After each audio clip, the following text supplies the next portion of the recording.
Welcome. Can we? Chair, if you could use your microphone. Thank you. Thank you. So, good. Call to order. Can we do a roll call? Okay. Commissioner Anam, Yeah, present.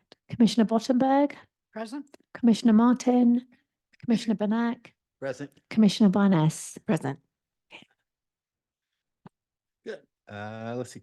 Now, Mary, would you like to lead us in the Pledge of Allegiance? Where is it? Over here. I pledge allegiance to the flag of the United States of America and to the republic for which it stands, one nation, under God, indivisible, with liberty and justice for all. Thank you. Good. Now we'll do approval agenda. Let's do an approval of the minutes from February 14th. Do I hear a nomination to approve the minutes? I'll make the motion to approve. A second. Okay, all say aye, all in favor? Discussion? Any nays? Any Good. discussion? Any discussion? And they're approved. Is there any public comment? Chair Banak, I do not see anyone online or in the room. Any written comments? No. Okay, well, thank you. Good. Okay, old business. Do I hear a motion to approve the Human Services Commission bylaws? We made a change from last week. Rita, can you just let everybody know what the change was? I'm going to let Mike take Okay. that one. I'm trying to find, you'll give me just a moment, what was in our February packet. I know it's been a couple months, so it's probably not top of everyone's mind. It certainly is not top of my mind. Let's see here. Let's see. Yeah, I can go ahead and pull it up on the screen real quick Okay. and we can run through those changes that we made. The version that's in your packet tonight is the same as what we reviewed 2 months ago in February. It's just that these track changes are now accepted. So what's in your packet is a clean version of what we looked at in February. One of the changes here was that nominations do not require a second vote. We took out the word vote because we don't technically take a vote. It's just a second. Excuse the scrolling here. We updated the minutes and records section to reflect what we actually do with our meeting minutes, just updating the process there. And then, excuse me, a public comment, we updated it to be consistent with City Council, which only allows 3 minutes per individual and does not allow 5 minutes for a group. And we took out the section about allowing the chair, at the discretion of the chair, the commission may ask questions because according to our professional parliamentarian, Ann McFarland, she says it's not best practice to ask questions of public commenters while they're addressing the commission. That would normally be handled by staff after the meeting, so as not to slow the meeting. And then I think that was it. Yep, and just updated some dates. Thank you. Any discussion on the changes to the bylaws? No. I hear, yes. In the minutes, sorry. In the minutes, there was mention of requesting information on the conflict of information section. Thank you, Commissioner Martin. That is correct, and I apologize. I forgot to address that. We did. There was a question at your February meeting about the conflict of interest section of the minutes and whether that had been updated. And when we looked into it, the conflict of interest section that's in your bylaws currently is more or less the same language that's in all of the other commission's bylaws. So there was no need to update that any further. Okay, thank you. No, great. Any other questions or comments on the changes to the bylaws? Do I hear a nomination to accept the bylaws and the changes? I move we accept the changes of the bylaws. I move we accept.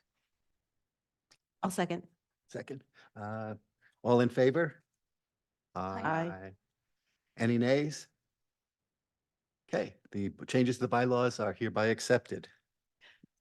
Chair Benak, can I just bring to your attention, we need to approve the agenda. Yes. We approved the minutes, but we didn't approve the agenda. So if we just go back and approve the Oh. agenda. Thank you.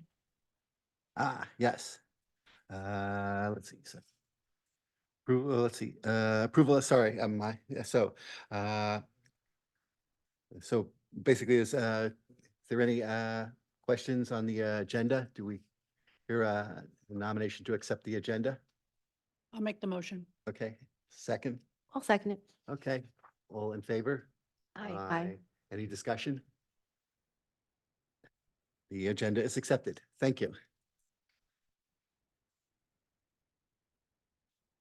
So we finished new business. Presentation of the Human Services Grant Overview. Good evening, Commissioners. Rita Bard, Senior Human Services Coordinator of the City. So I'm going to be going through a PowerPoint. There's going to be a lot of information on the PowerPoint. And we do appreciate that, you know, for some of you, this is the first time. So there's a lot of information coming at you. Please, this is not formal. If there are any questions, raise your hand. Please ask me. We're available after the meeting. I can also meet you subsequently. You know, whenever you need, I'm here to help. So we'll run through this PowerPoint and please interrupt at any moment with any questions that you might have. So this is really about the Human Services Grant Program. And in this PowerPoint, we're going to be doing an overview, talking about process, score sheet, grant review assignments, and next steps. So before we get into that, we want to give you some background as to the Human Services Grant Program. So this grant program started in 2001, and it's grown from 2 grant recipients to 37 grant recipients. This application process occurs every 2 years. And we also partner with 18 other cities. We have an online grant application process. So when a nonprofit applies for funding, they fill out one application and then they have a list of 18 cities and they can basically check which other cities they want to get funding from. But while we have an online joint application process, each city decides independently on who should be getting funding. So prior to the Human Services Commission, this is our 4th go around. Prior to the commission, our city clerk allocated funding. And after that, we had a task force and then we had the Human Services Commission. And so this is our 4th go around. So looking at the, it's our 3rd go around. Okay. So the process that we've done in the past, in the last grant program is that commissioners were assigned to one of 3 grant review subgroups. Each commissioner assessed applications independently using a score sheet and then discussed those scores with their subgroup. The subgroup, and that's made of like 2 or 3 commissioners, would then come back to the main commission and present their findings. And then the commission looks at all the applications, they deliberate on all the applications, and this happens over many, many meetings. So a subgroup will come and give their funding recommendations, and the next meeting, another subgroup will come and give their recommendations. And then invariably what happens is that the recommendation is higher than the actual amount that we're going for. So the commission decides on how to lower that number. And then basically the commission works together to develop and present a final recommendation to council. And that will be happening in October, tentatively. So just a little flow chart. So applications have been submitted. The deadline was this Monday at 4 p.m. So all applications have been submitted. And then the commission will review, they'll discuss and debate, they'll vote, and then they'll give a recommendation to council. And to give you a sort of a sense of the last go around, the last funding cycle, this is where the commission allocated their funding. Overwhelmingly, like 43% of funding went to basic needs, followed by mental wellness and cultural inclusion. Not included in the funding allocation is the 85,000 annual funding allocation for Beaver Lake senior programming, as this funding was a separate process. But if this was part of the funding process, seniors would be 14% of total funding. And then the next chart will show you, these are our recipients, our current grant recipients. As you can see, it's the list grows every year, but those are our current grant recipients that we give funding to. And 38 agencies were funded. And several agencies were funded over multiple applications. So in total, we funded 63 different programs.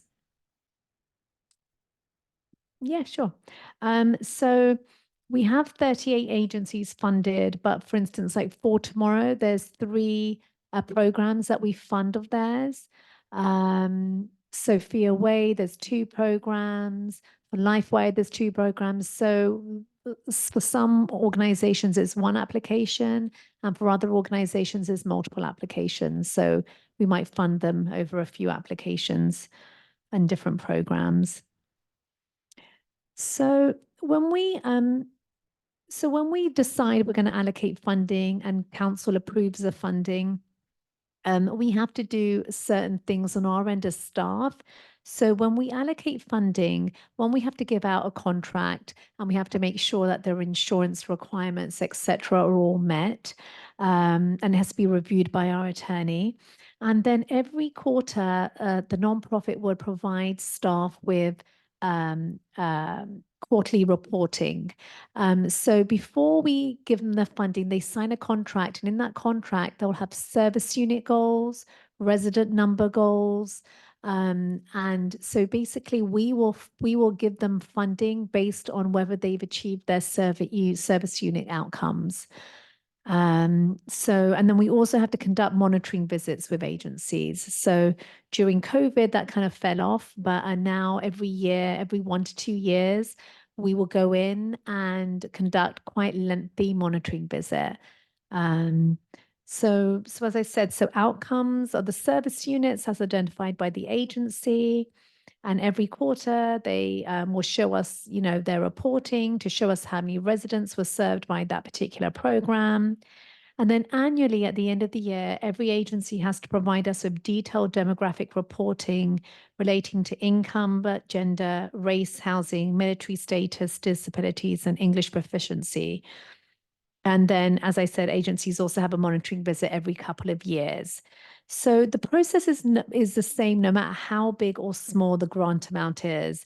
So even if we award $300 or $100,000, it's the same process for staff. We still have to make sure they're getting their service units. If an organization is not able to achieve their service units, then we won't give them full allocation of funding, because we know we're also wardens of this is taxpayer money, and so we need to make sure that, agencies are fulfilling their contractual requirements. I have a question. Of course. Does the agency make the goals, the service goal numbers? Do they decide on those? That's a great question. So when you review the applications, Commissioner Martin, the agencies will show what kind of service units, and every deliverable is different and unique to each application.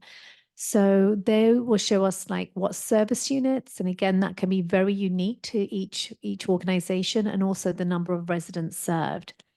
If, as a city, we only give 50% of their funding request, then we will prorate their service units and residents served. So before they sign the contract. So we will like look and say, okay, we're only funding you 50%, so we're going to prorate your deliverables by 50%. Yeah, but it's very unique. Every service unit is very unique according to what they're trying to deliver. And the annual report, is that something that we provide them, or do they decide what the annual report? Yeah, so the annual report, so it's actually a spreadsheet, and that's a pre-populate. So it's like, you know, they actually provide, they put their reporting into the Share One app, which is like the online portal that is shared by all the 18 cities. And so that demographic information, it's not what they decide. They actually have a spreadsheet that they have to fill out. Mhm. Yeah. Okay, thank you. You mentioned that it takes as much, effort to kind of do reporting and monitoring on it for a $300 grant as a, $50,000 one. Do most of the other cities, do they have like a limit that they say is, well, we're only going to give out X amount of money just to kind of manage this problem? Yeah, that's a great question, Chair. So I know that we brought this up a couple of meetings ago as to whether the commission wanted to like put a limit or a cap or like, you know, a minimum requirement. I know the commission ultimately decided not to because they didn't want to sort of stop smaller agencies applying. But I do know that Bellevue, Issaquah and Kirkland all have funding, a certain level of funding that they won't go under. Yeah. Do you know what they are? Yeah, so for Bellevue, it's 5,000, Issachar, it's 4,000, and I believe Kirkland is 4,000 as well. Yeah. Thank you. Yeah.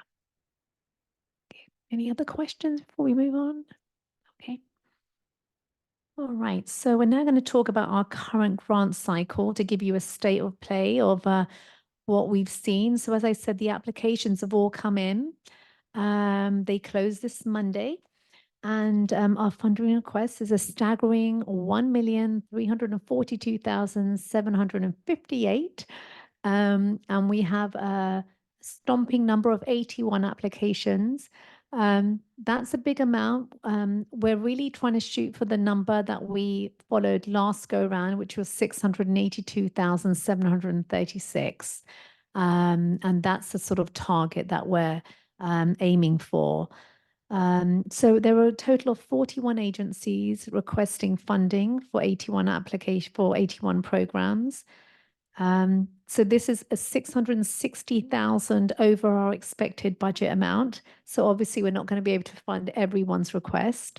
And we also have several new organizations applying this time.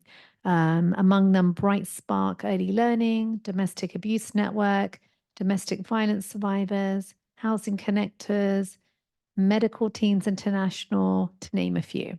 So there's definitely a robust number of new organizations applying. So any questions on that? Yes, Commissioner Martis. So to clarify, staff, you will go through and make sure all of the agencies have the right insurance, and will some be disqualified out of the Yeah. process before we even see their application? Yeah, no, great question. So prior to applying, like, you know, all agencies had ample opportunities to meet with staff. We requested any new agencies applying for funding come meet with us. We've also did multiple workshops, and then they also, when they submit their application, they have to have their ducks in a row. So they have to be like a 501c3 and all that kind of stuff. Yeah, yeah. Yeah. But we'll also clarify as well. So when we do allocate funding, I know the attorney will make sure that we have all our ducks in a row, and yeah.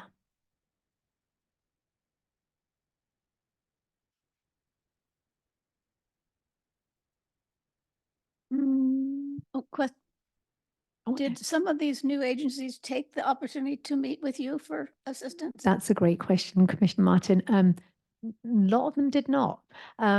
So, and it's kind of very interesting because most of these agencies apply to all the cities. So we try to make it easier for them to say, look, I'll organize a meeting with all my peers. So you have one like meeting to meet all of us. and yeah, most of them did not. Yeah. So anyway, so we are gonna, our assumed budget is 682,736. That's based on our last go round. And then the commission will work to finalize their recommendations in September and tentatively to present to council on October the 8th. Yes, Commissioner Manis. Do you know if, and maybe you don't know yet because it just closed, other cities, are they seeing the same variance between their budget and what was requested?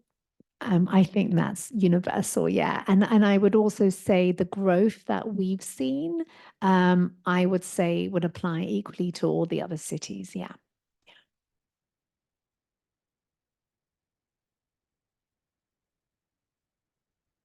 Okay, I have a question. of course, yes. So the applicants needs to be in Sammamish for them to, no? No, that's a great question, Commissioner Annam. So there's very few nonprofits that actually live in Sammamish. And so we have nonprofits that, have locations all over King County, but as long as they can show that they're serving Sammamish residents. So we have lots of nonprofits in Bellevue, Kirkland, Redmond, Issaquah, even further afield, but as long as they can show they're serving Sammamish residents. The only time where we don't look at it so closely is when it comes to homelessness. And we don't look at it in the same way as we would for other nonprofits because with homelessness, we know that if you're homeless in Sammamish, you're not going to stay in Sammamish, you're going to go elsewhere for services. And that definitely is like a regional problem. So we look at that with a slightly different lens. Yeah, but no, it does not have to, they don't have to be in Sammamish to yeah, as long as they're serving Sammamish residents. But do we measure that they are holding events in Sammamish for the Sammamish members? So another great question. It really depends on the type of nonprofit. Some nonprofits will have events, but other nonprofits have offices where people will go to them for services, for mental health services, for domestic violence services. So as long as we can see that they're serving Sammamish residents, they don't necessarily have to be in Sammamish to serve residents, but they can be, meeting them virtually or meeting them elsewhere. Yeah. Thank you. Great question. Thank you. All right. Okay. And so we're going to, look at that lovely picture. Look of like the sun setting. Oh my gosh, so nice. Okay, so we're just going to go through the process and we're going to unpack this a little bit. So what we're going to do is that we're going to assign the commissioners to the grant review subgroups, and there are 5 grant review subgroups: basic needs, mental wellness, domestic violence, seniors, and cultural inclusion. And we'll provide all the applications electronically. And if you really need it, we'll print them off for you as well. And so we have a score sheet, and this basically is assigned, and you can see there's a score sheet. It will be just under your packet. I'm sure it looks like this. And this is really used just for you guys. This is a first touch for a commissioner. The numbers and how you rate them don't necessarily matter. Like, we're not asking for those. It's really to guide you as commissioners, to sort of like, help you sort your thinking and how you assign your applications. And so you'll individually look at applications with your subgroup, and then you'll meet with your subgroup to discuss scoring. And so what I will do is that it will be in 2s and 3s. And so we'll schedule a meeting. It can be at City Hall or wherever you want to meet. And then as a subgroup, you'll go through and discuss like the pros and cons, what you're thinking of the applications. And then I will be there just to provide you with any background information or if you have any questions. So I'm really there just to sort of like to be your support and help you in any way. So that's what we always try and do, is provide some context and history. And then the subgroups then will present their recommendations to the commission. And again, no action taken, just a discussion. As you can see on the right there, there's a little example of last go rounds funding recommendations, lots of grants there. And so once all the groups are presented, we then create a summary sheet showing the total recommendation and the available funding. And then this is funny, if the recommendation exceeds the budget, I'm sure it will, but who knows, the commission then discuss on ideas on how the funding should be adjusted. And that's up to you as commissioners. Like, do you decide a certain subgroup has priority, or do you decide that everyone, you take off a certain percentage to get to that magic number? That's really for you as a commission to decide.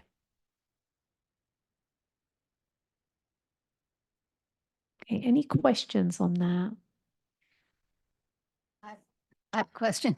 Sure. In the, when we're deliberating and looking at these grants, is there ever an opportunity or a need to contact the agency itself for Right. clarification? Yeah, no, great question, Commissioner Martin. So in the past, like we really looked at the application, but if there's a clarifying question, then you would ask staff and then we would reach out and get more information. Yeah.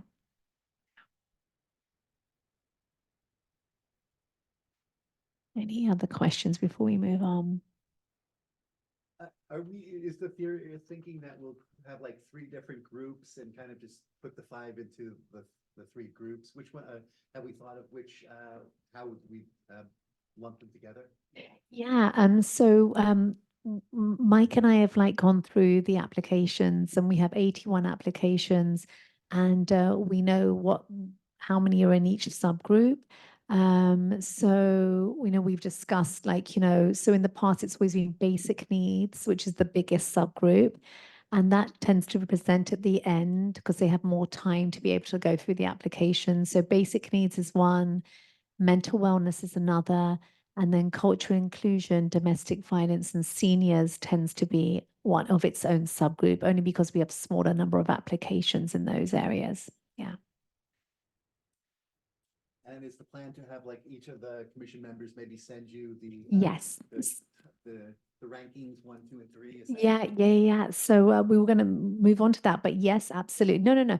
It's a great question. So what we will ask is that by tomorrow, ideally tomorrow midday, if everyone can just send me, and I'll send a reminder email of like, these are the subgroups, just tell me which ones are you the most interested in. And if you're not bothered, that's fine. So we want to try and sort of like, if there's a particular area that you would like to review, then we try and respect that. But then if you're all saying you want to do mental wellness, then that's clearly not going to work either. And then what we'll also really try and ensure is that we have a seasoned commissioner with a new commissioner, because I feel like there's a lot of learning with someone that's been through the process before. Yeah. I make a comment that I found it easier. I like all this, Yeah. but I do it in a spreadsheet so I can see all 22 of them Yeah. that are and how they fit together. Yeah. Worked out well. Yeah, no, it's interesting. I think every commissioner has their own kind of process and technique. And yeah, no, absolutely. So we're going to talk about the draft score sheet. So you will have a score sheet in front of you.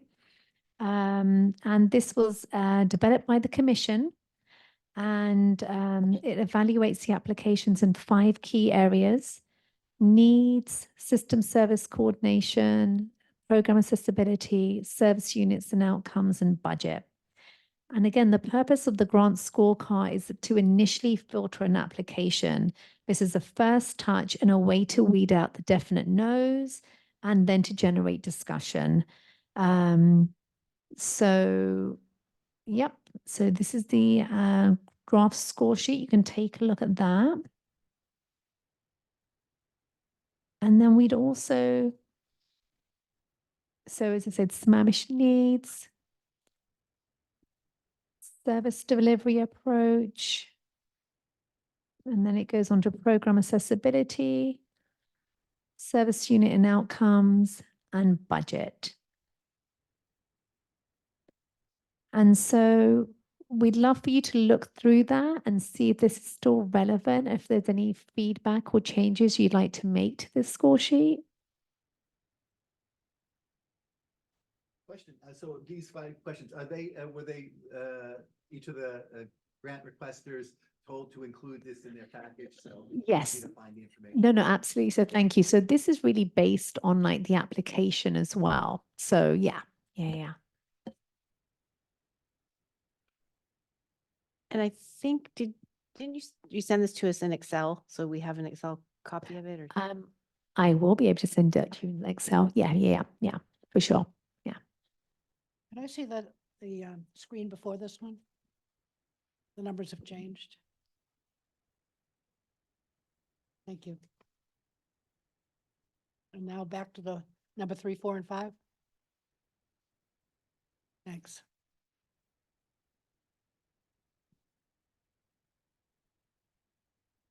And again, this is just for your own independent kind of review.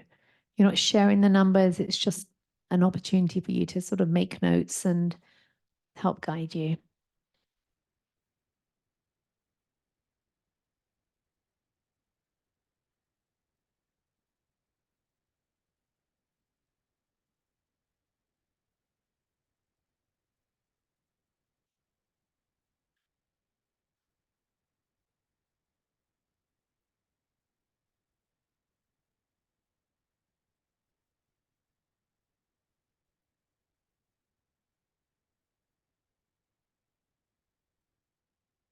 Has this information become public information, how we score this? That's a great question. I'll leave it to Mike. Yep. I can't remember if we covered the Public Records Act, but we probably should if we haven't, especially with the new commissioners. But essentially every, piece of documentation that you produce on behalf of the city while you're doing city work is public record. So yes, it could be released if somebody were to request it. If there was ever a controversy or something on how we did this, that it could be, they could request this then. Yeah, so just I think that's a great reminder, Chair, to always keep your comments professional, as though somebody else might read them at some point. It hasn't happened that somebody's requested these in the past, but if somebody's unhappy with the decision that the commission made or wants to learn more, it's definitely a possibility.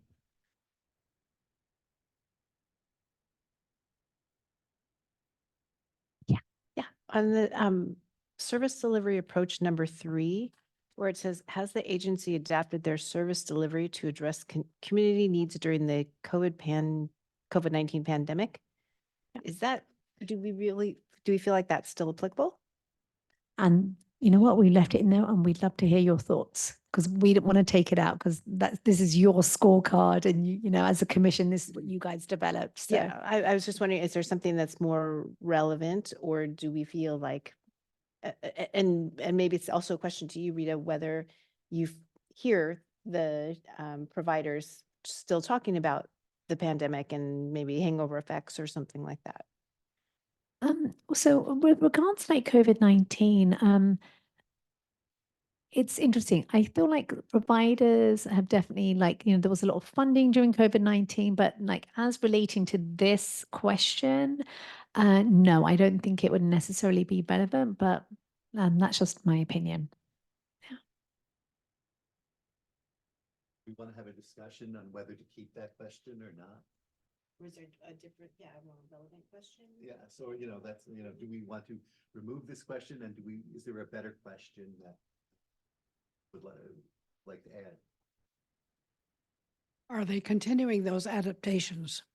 Because I think that I've seen that there's a lot more over the phone as compared to in person. There's not the Zoom so much anymore. I Or- agree that the question, that kind of like that, the second half of the question Right. is relevant. Like kind of what changes did you adapt that you continue with? Or what did you learn from the pandemic that changed your program or something And are like you that? still going that way? Uh-huh. Yeah. Because the other part of it is the number of office openings. Some of them are not as accessible certain days of the week or certain. I'm thinking of the food bank, for example. It used to be a walk-in, and now it's like every other Tuesday or something. Commissioner Bottenberg, I think that would be addressed in program accessibility. Point 2.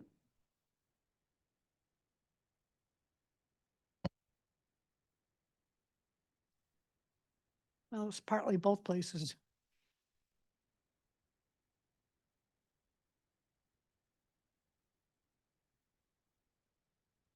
Should we take a vote on whether to replace that and maybe send suggestions to Rita? Better about the question? Discuss that now. Chair, you can also, I mean, again, it's the will of the commission. You can amend it. You can even take it out if you think it's not relevant. I think we could amend it. Mhm.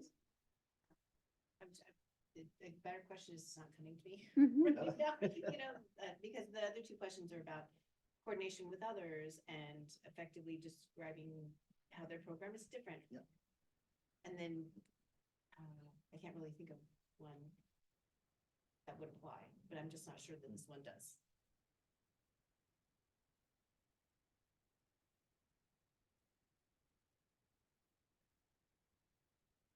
Have any suggestions that?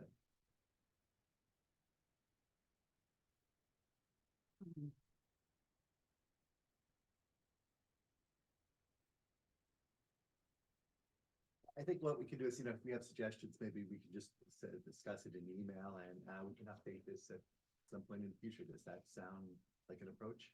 I think it would be a good idea to try and figure this out now because we're going to hit the ground running the next commission meeting. And so I just feel like over emails, sometimes things can get lost. So it would be great if we can kind of try and hash it out now. Sorry, I opened the can over. Agencies have been working 23 and 24 with a method of approach. Do they foresee any adaptations in the next round based on their experience? It should be right there inside of the 10-page report from them, their application. Sorry, Commissioner Bodmer, can you repeat that? What was I was thinking? Well, I'm just under- thinking on the service delivery approach, the one about the adaptations that I brought up, is that they have experienced the 2023 and 2024 years. They're in that now. And how are they, we probably will see it in their writing as to whether that will be continued, whatever their adaptations were, what their changes might have been, or whether they don't have any changes. That's a good point. I'm just thinking that if there's a new agency applying, like, would that apply to the new agency? Do you have an idea? Yeah, I'm just wondering, Rita, if, we might have that information from some agencies that kind of choose to address that point in their narrative, but potentially other agencies might not include any information. And in that case, the commission wouldn't be able to score this It wouldn't question. be in all 81. No, and especially if you're a new agency applying, you may not think to, and then certain agencies, again, like, certain agencies will kind of refer back historically, other agencies look forward. So, yeah. How many new do we have? Oh, actually, new? Yeah. It's a really good question. I will tell you in one moment. I'm going to quickly check. I've got it written down. How many agencies and how many programs does it represent?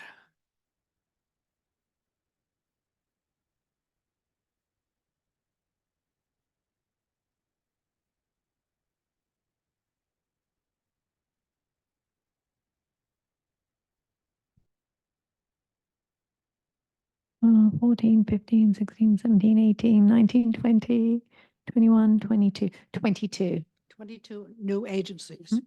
Wow. Mm. Actually, no, 22 new programs. There's a couple that that are old agencies that we funded that have new programs. I would say 15 new agencies.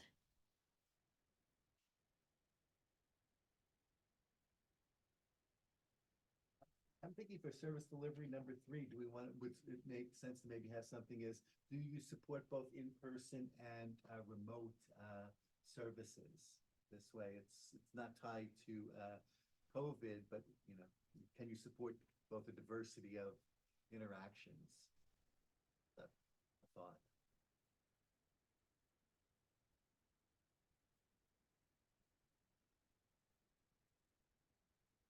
Or I was wondering if we just take that, the first part of the question, you know, did they make changes to their services during the pandemic?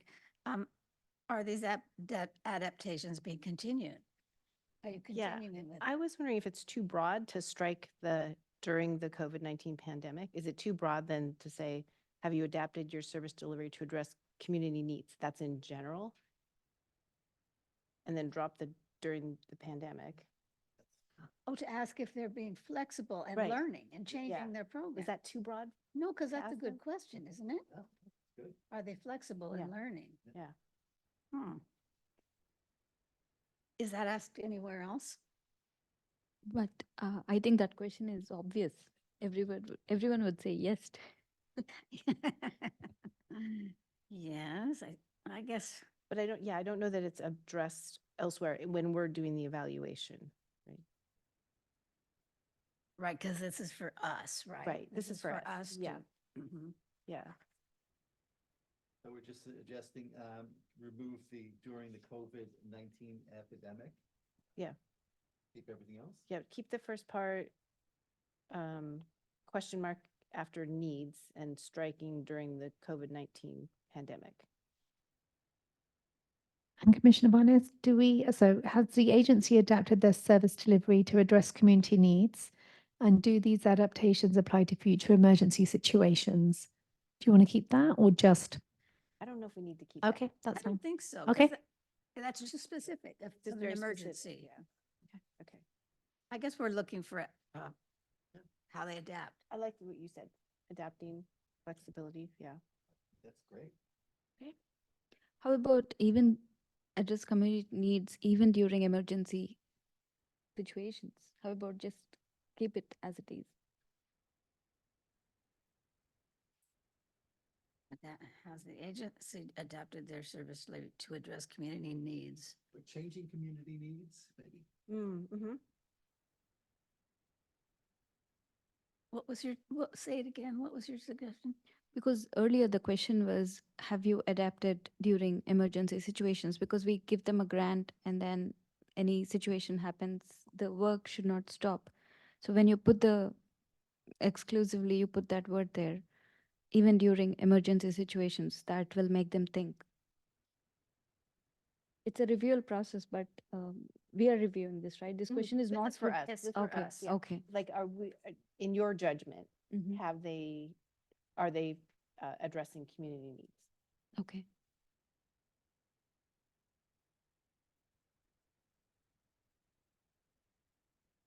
I see the question, I focus on the word adapted. Yeah. Are they being flexible to community needs? So Okay. has the agency adapted to address community needs? I think Want to put in the word address changing community needs. Oh, I like changing. changing. That's very clear. Mm-hmm. Yeah.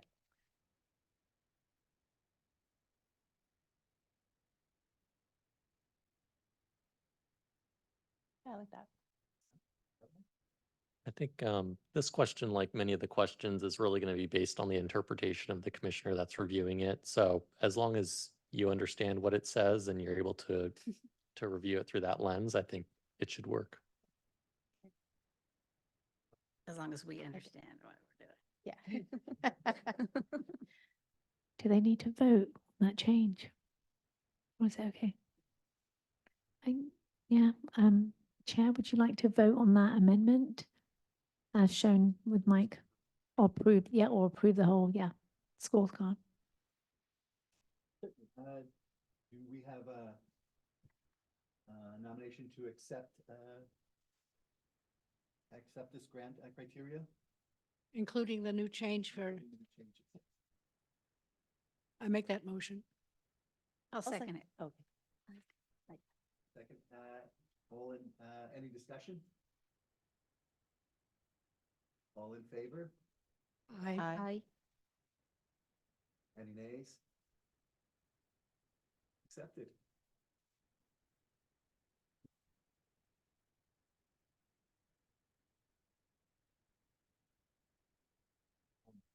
Next, staff reports. We have a few more slides. Slides. Yep, just a few more. That's going to go through. And number 22.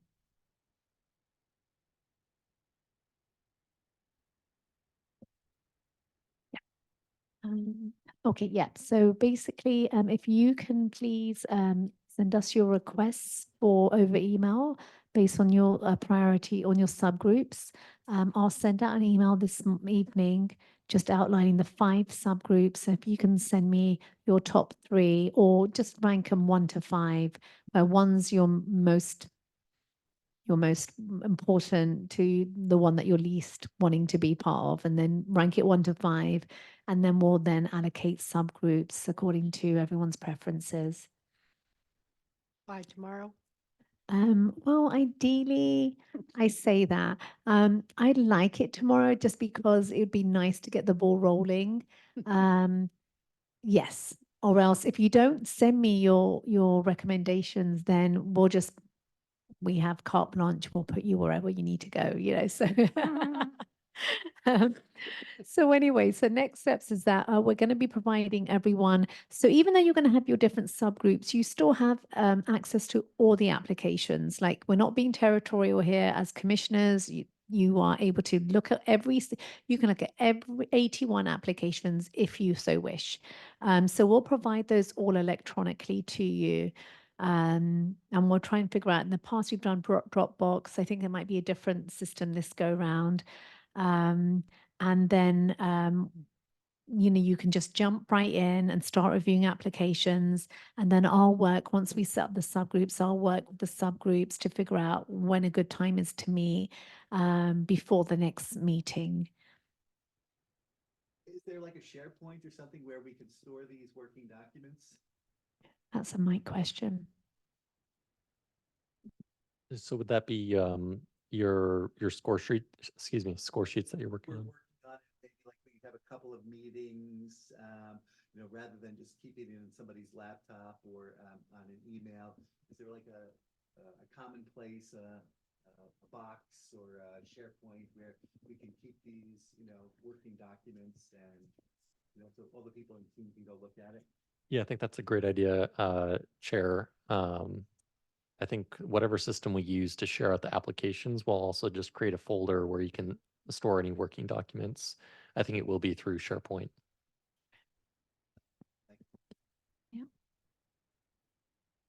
Yeah, so there we are. So any other questions? And then also, you'll get them electronically. If you absolutely must, we can print them off for you. I remember the trees. But no, again, if that's easier, we'll work around you guys. And that's it. So please ask any questions you might have. And I know that's a lot, and especially if you've not done this before, this is a lot. I know for Commissioner Bottenberg, This is my 5th. okay, yeah. So you're like, yeah, whatever. I know this feels like a lot, and I promise you as staff, like, we are there to help you guys and work with you guys and try and make it as easy as possible for you. Because we know there's a big lift on your end. What would be the timeline for completion of these for each of the groups? So we're going to look at the applications, and so like the May meeting, we'll look at the smallest subgroup and ask them to present first, and then the largest subgroup with the most amount of applications, they'll present last. So they'll present in a couple of months, just so they can have more time to review applications. And you don't have a count as to how many are mental health or? yet? Yes, I have a quick rough count, like literally before coming in. Yeah, I know basic needs is the number one As subgroup. always, yeah. Yeah, yeah, that seems to be growing. Yeah, yeah, that'd be great. Oh, okay. So the plan is like for May, we just have the Yeah. first set to go to walk through. So Mike's brought up the calendar. So do you see? So we have mental wellness scheduled for May 8th. On June 12th, we've got the cultural inclusion, domestic violence and seniors. Even though there's the three groups, they tend to be smaller. So, and then the final one in July would be for basic needs. That's the biggest subgroup. And then we'll tentatively like discuss, the process for developing the final recommendation. I will share that in the past, we've always had to add one or two meetings just so we can kind of get through it. And traditionally we don't have meetings in August, but I think in the past we've had two, or we've like had two meetings in July, or an extra meeting in September to try and get to that, final recommendation.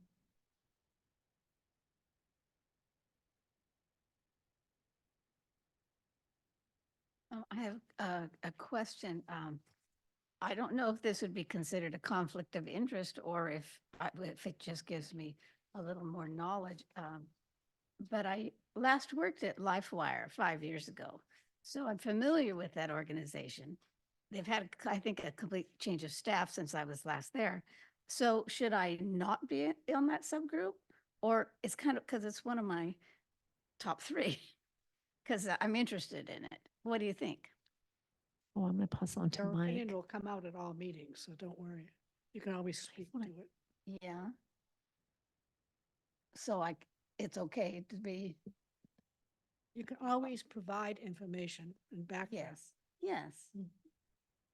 And I think if it was a conflict of interest, Commissioner, that you could recuse yourself from discussing that specific application, but it wouldn't preclude you from talking about any of the other applications in that area, Mhm. if that was your subgroup that you're assigned to. Okay.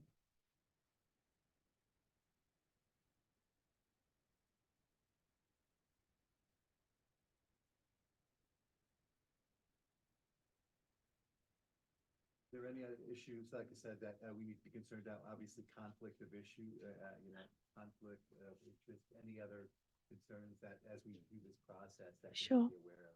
Yeah, that's a great question. I think, especially for the new commissioners, like this whole process is transparent. So we'll always, apart from subgroup meetings, we'll always hold the commission meetings. They're open meetings. Anyone's able to attend.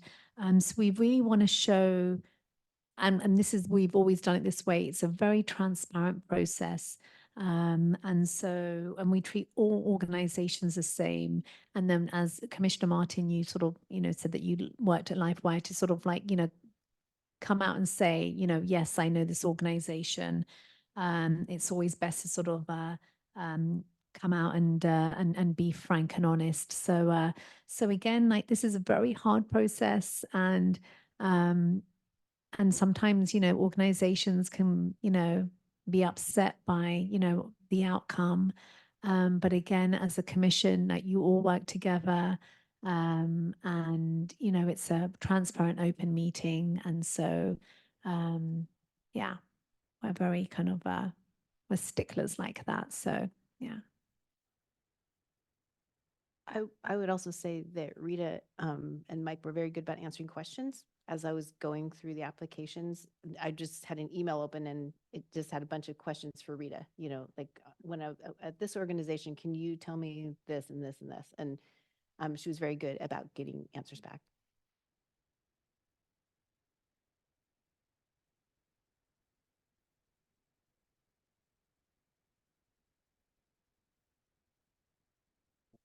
Anything else related to this? No, we'll just have extra nice snacks, okay, in the next few months. I'm going to see if I can push our budget up by $3. Yeah, the big bucks. That's right. Just for curiosity, is when you meet with your subgroups, Is that difficult to do? I mean, are we talking evenings, weekends, or what is typical? So my subgroup met, I think, just once in an evening and went through each of the applications, and we kind of settled. I think we also had a spreadsheet kind of open, and we were trying to get to a number. And yeah, so I think we just maybe met once or twice outside of the group. Commissioner Martin, there's no right or wrong. And so as staff will work with whoever you're with in your subgroup to figure out a time that works. So it can be evenings, it could be mornings, it could be weekends, like whatever. We appreciate, you all have lives and you've got work. And so we'll work around you. And so as Commissioner Barnes said, they met the once. I've had other subgroups that meet multiple times. It just depends. Yeah. And are we 6 people? So we are going to, we currently have I was going to bring this up in my staff report. Commissioner Chebian resigned. She's left the city of Sammamish. I think she's moved. And so a council is interviewing for a new commissioner on Tuesday. So as staff, we do appreciate this is not the ideal time for a commissioner to start. So normally I always meet folks and we have a coffee, but I feel like with this new commissioner, it'll be a coffee and then come meet me at City Hall and then let's go through this because this is a lot of information for them to take in and they're hitting the ground running literally. So yes, there will be 7 of you. Yeah.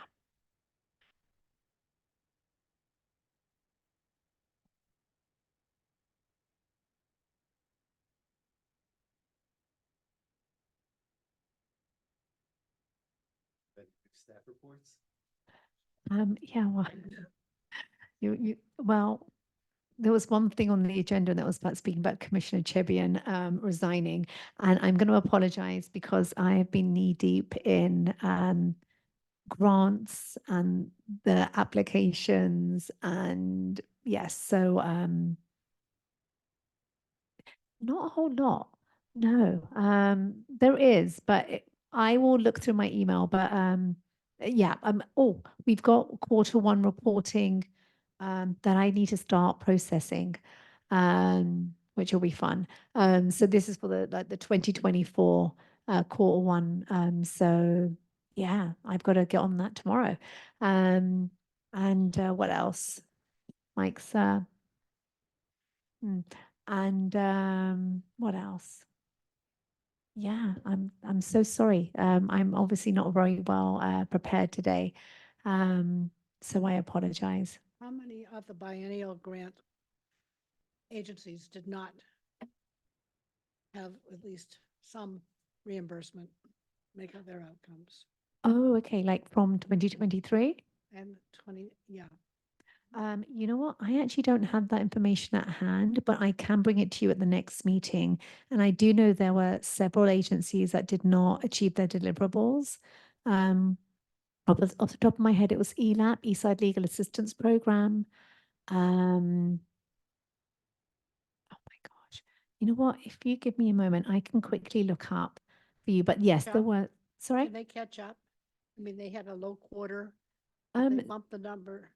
Well, I think for us as staff, we allow a rollover between quarters, but at the end of 2023, It's solid. it's solid only because it's really hard for staff to keep tracking. Ah. It's just, it becomes this like nightmare of tracking. So no, like the end of 2023 was like a hard stop for 2023 funding. So what will happen now is that if someone doesn't achieve their deliverables in Q1, then I'll say to them, okay, you didn't get your money or you only got a certain amount. And if you can make it up, and I always say to them that the intent of the commission was not to save money. The intent of the commission to allocate funding was to get money out into the community. So I'm not being a curmudgeon, but I also know that this is taxpayer money. So so I try and work very closely with an agency to brainstorm and talk about how they can kind of increase their numbers and get into the community more. So great question, Commissioner Bottenberg. But yeah,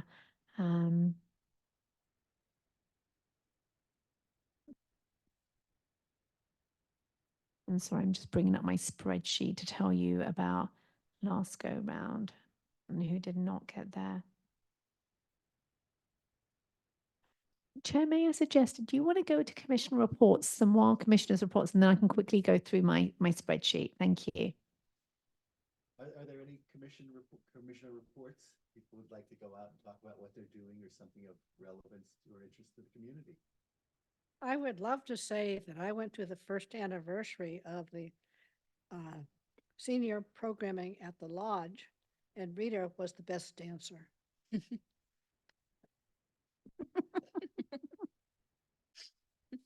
Oh, It I was the wonderful best dancer.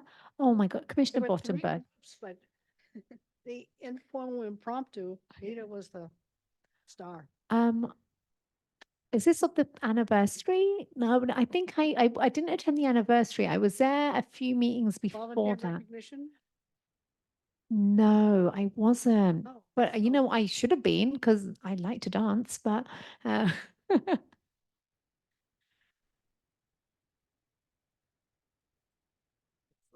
Any other commissioner reports? I just want to say that I'm working with the Enso Center out in Redmond, and we're offering bystander intervention training. So this is training that, if you see something and whether to intervene or not, how to recognize problematic behaviors and whether it's safe and the appropriate thing to intervene. So if there's ever any interest or any organizations that might be interested in it, we did one for the Platoians for Peace, so we just want to make this available to the community. And who are you doing it with? Enso Center in Redmond. Oh. So How big a group and how long is the program? basically is we did two-hour classes, but it could be customized to the needs. So for example, if there's some concerns within the community about safety, it's something that we just want to make available. It's free, but it's sort of giving back to the community. But you can do it for any size group? Yeah, within reason. I mean, Yeah, it's not like choose somebody and intervene in practice or something like that. it's sort of like if you see two people arguing, trying to help yourself understand, what am I looking at? Is it appropriate and safe to intervene in this situation? Or should I just call 911? So it's part of it is just within yourself, not letting your own biases, say oh, I should go rush in and intervene when it may not be appropriate or safe to do so. On the other hand, if you see certain behaviors that, maybe you need to go out and intervene or call for help. So it's just learning to recognize that and to keep yourself in a situation. So. Thank you. I've heard of bystander training in, regarding domestic violence, but Right. this is broader, it sounds like. This is it. It could be if you see, a couple, it's just recognizing that, when to do it, like when you see it, and you see somebody, maybe harassing somebody, and it's like, okay, how should I respond to this? So, Sounds really good. so, and it's sort of recognizing your own biases so that you're not misinterpreting the situation, because that can make things even worse. Anything else anybody would like to bring up? Any other commissioner reports? Projects they're working on or want to talk about? Good. okay, yeah. Yes, I was able to look through the spreadsheet. So Commissioner Bottenberg, there were several organizations that did not get full funding. I would not say it was not a huge amount, but it was Attain Housing, Eastside Legal Assistance Program, For Tomorrow, Hero House, Kinon Health, and they were all just like a couple of hundred. It wasn't a huge amount, but the big one was Inclusive Libraries by Lake Washington Schools Foundation. They basically asked me, like, on January the 5th, like, oh, we have 4,500 that we didn't spend. Can we roll it over? And I'm like, no, you can't. And you should have asked me before, and then also NAMI Youth Mental Health Program were the ones that did not get full reimbursement. Thank you. And then I'll also add, we're still working with the city of Kirkland. As I said before, the city of Bellevue used to hold the pooled contracts. So a lot of our, not a lot, but a good amount of our contracts are pooled with Bellevue. And so they take care of reimbursement. And they have said that they don't want to be a part of the pooled contracts anymore. So they've pulled out. So Kirkland is, fingers crossed, stepping up.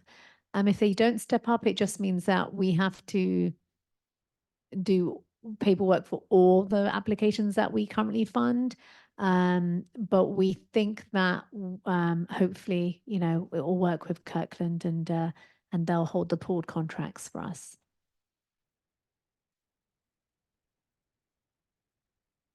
Thank you. We want to go through the next meeting agenda topics. I believe that's May, we're going to be doing That's a mental walkthrough of the wellness. mental health. Yes, it will be the review of the mental wellness applications. Yeah. So the subgroup of them will be presenting that to the commission. Any other issues we want to bring up? Do I hear a motion for adjournment? I move that we adjourn. Second, if you need it. Any public discussion? No. All in favor, say aye. I Aye. Any nays?